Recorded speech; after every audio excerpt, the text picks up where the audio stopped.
Good day and welcome to Insider's View. I'm your host, Melissa Handrahan. Today in studio we have a very special guest. It's the newly elected councillor in the city of Brampton. His name is Pat Fortini. He's representing wards 7 and 8, and we're very happy to have him here to get up close and personal and find out a little bit more about you. So welcome to the studio.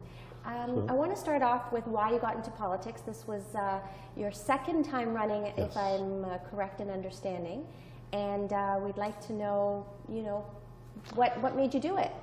Well, I've always had the thing for politics, but as the years go by, you always have other priorities, mortgage and kids and school. And I retired about 8 years ago, so I decided to run in the 2010 election, and I did very well. So, a lot of people are telling me, you have to run again, you have to run again. So I put my name in, but when I seen 13 people, I go, oh my God, it's a lot of people. But I did very well, and I've been very active in the community in the last 5-6 years, helping out some churches and community events. And I think that's what people need. A lot of these people, they put their names in like 2 months, 3 months before, and they expect to win. This is something you have to plan ahead, and you have to do a lot of community work in 4 or 5 years to get your name out there. So, what was the difference between, what were the lessons that you learned between the first election and the second election, which you ultimately won? The lesson, it's very hard to be an incumbent, and she's been there 23 years, Sandra. She's done a lot of great work. It's back where I said, you put your name in there 5 months before, 4 months before. It's not easy to get your name out there. Then the difference is between me and some other candidates. I've been retired, so I had all day. A lot of people have a job, so they come home at 4 or 5 o'clock. By the time they change it up, they don't have the time to campaign, knock doors, and so that gives you a big advantage. So, for 3 months, knocking doors. You seem awfully young to be retired. What was your career? I worked for 27 years for a company. I used to do architectural layout, so I wanted to build high rises, and I fell one time and I broke my arm, and I decided, should I go back? And I'll go back. And then I just said, what, I got some good income, rental income, so I said, I'll take my pension, I'm happy. Okay. So, and then I decided to go into the politics. Okay. Well, working in the community, you know that the face of Brampton has changed quite Yes, dramatically. really. I would say that a lot of the faces are ethnic faces, and in particular coming from India and the Punjab region. Yep. Most of our viewers are Punjabi, so I'm wondering if you could just speak a little bit to that in your relationship with that community. When I moved here, it's 23 years ago, there is a big change. The Punjabi community has moved mostly around the 9 and 10, 7 and 8. There's quite a bit. But the thing is, it doesn't matter what culture you are, you have to treat people all equally. So, we're Punjabi. I got a lot of Punjabi friends. My daughter's got a lot of them. And everybody has a right. Everybody pays taxes. It doesn't matter what culture you are. Are you interested in Indian food? I love Indian food, but I can't eat. I don't like spicy food and the sweets. Yes. But other than that, my neighbor's Indian, and he brings me always these sweets and stuff. But I can't stand the spicy food. And I'm Italian. My dad loves it, not me. Okay. Well, I want to get back into your community work, and in particular what you've done in working with young people. Well, the young people, we're setting up now, we were just talking, I'm doing a private citizen committee. So I want to get these young people involved. So I'm going to try to get like maybe 2 people from each different area, like from the A to B, because of and part of the new area, and try to meet with them like every couple of months or every month, rec center, and see what their goals are. And that's what we have to do. We don't have really the time until actually I got in now, but I realized you have more time for the community. You don't have the time. Like Monday, Tuesday, and Wednesdays, you're always busy at City Hall, Thursdays, and so really you don't have much time to be out there with the community. I thought it would be more, you do a council meeting and you're out in the community. You don't have the time. And I have a great assistant sending all the emails because I couldn't keep up. I'm getting 100 emails a day between phone calls. You don't hand out your cell phone then so that people can reach you all the time? I've been doing it, and a lot of times there's a problem at people's homes or the snow or floods. In the past, what the council was doing is sending it to staff. I see it differently. I actually go there. I want to go see it. And then send it to staff, and then go back and do a follow-up, which they've never done. And a lot of people are surprised, wow, you come to the door. But I think that's what the job's about. You got to be out there. You can't, and 4 years on the road, people's going to say, hey, he came to my door. Yeah. And my plan is in around May, on a Friday, I told my assistant at the end of May, after 12 o'clock, no appointments, I'm going to start going to the doors now. And I think now is when the people want to see you. Say, I'm your counselor, here's my card, you have a problem, give me a call. Not 3 months before an election. 3 months before election, I want to knock doors, because people should know me before then. Okay, That's well, how I that's feel. good to know. Well, Yeah. if people are going to know our Yeah. counselor Yeah. Fortini, then we definitely would like to find out after this break what he intends to do for Ward 7 and 8.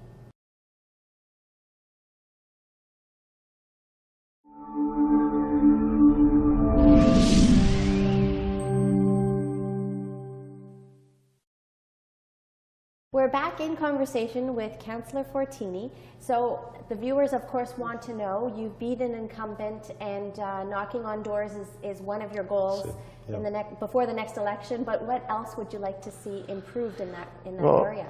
We're working on a budget now, and Mayor Jeffrey actually came up with a great idea, saying, took everybody's input, what we want to see in our wards.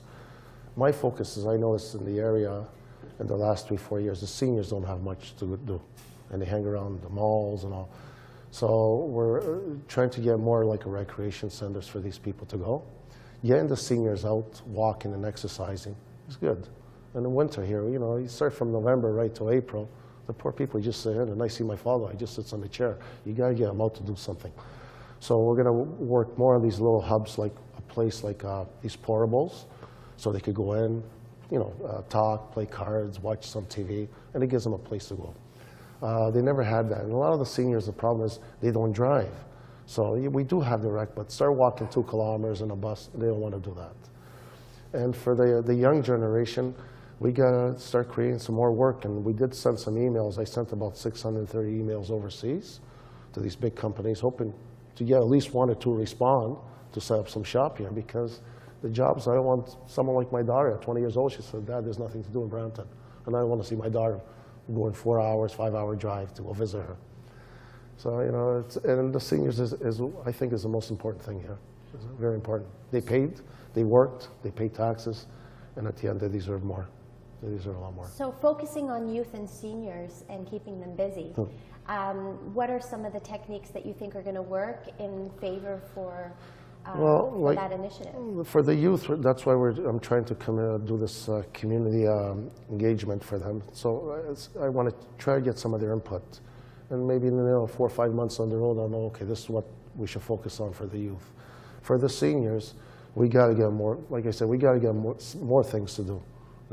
I go over to the hospital and they sit there. They go in the malls and they just sit there. There's nothing for them to do. And a lot of these seniors, I've noticed, are mostly I would say like daycare givers, the kids, like I know my daughter's going to happen. She'll have a kid, she'll bring it over, so we'll be babysitting. And they hang around the schools. Now, I mentioned a couple of weeks ago, and I mean, that if our taxes goes to these schools, I remember when I was 15, 16, the schools were open for us. We could go at night, play hockey, floor hockey, basketball, whatever. So I think maybe some of these schools, like they could keep a section open for the seniors at night until 9 o'clock, 10 o'clock. And so it's close to home. And they're there anyway because of the kids in the daytime. They drop them off at 9 o'clock, and then they hang around the schools. And a lot of parents says, well, we don't want to see these people around there because some of them are strangers, you never know. So now they lock the schools. But if we leave a little section open for them, they could sit there, pass their time, and pick up the kid and go back home, the grandkids. These are great ideas. Do you think that you're going to have support from other councillors and the mayor? I think we all talked about that, and they're all on board, but it's a school board. So that's where we have to get involved with the school. And my taxes goes to the school. So why can't I use it, And it's a great thing. A lot of people say, well, I'm paying taxes. I don't have kids no more. I paid my share. But, you can't see it that way. Everybody has to pay their own share because part of it goes for the schools, some goes for the roads, some snow plowing. And I think that would be really good for the seniors, I think, if we get the school board on board, And, and for the youth, going back to the youth, do you think that it's going to be possible to get some companies to come and invest in the city of Brampton? Well, like I said, I sent about 630 emails. I'm hoping to get a response. I started last week because we've only been on the job, what, 10 weeks? Yeah. And the first 4 weeks was just a learning to where to go. So we just started, and I'm hoping within the next 4 or 5 months to start getting some response, you know. And if we could give these big companies like maybe a tax break, say, okay, like Chrysler, they signed a lease back then for what, 90 years, and they got the field, but they're creating work. And if the city could say, okay, we won't charge you maybe property tax for 5 years or 10 years, maybe they might set up shop here. We gotta try, you know. Well, we always like a councillor that's going to try, and we commend you for that. After this break, we'll find out what a day in the life is like for Mr. Fortini.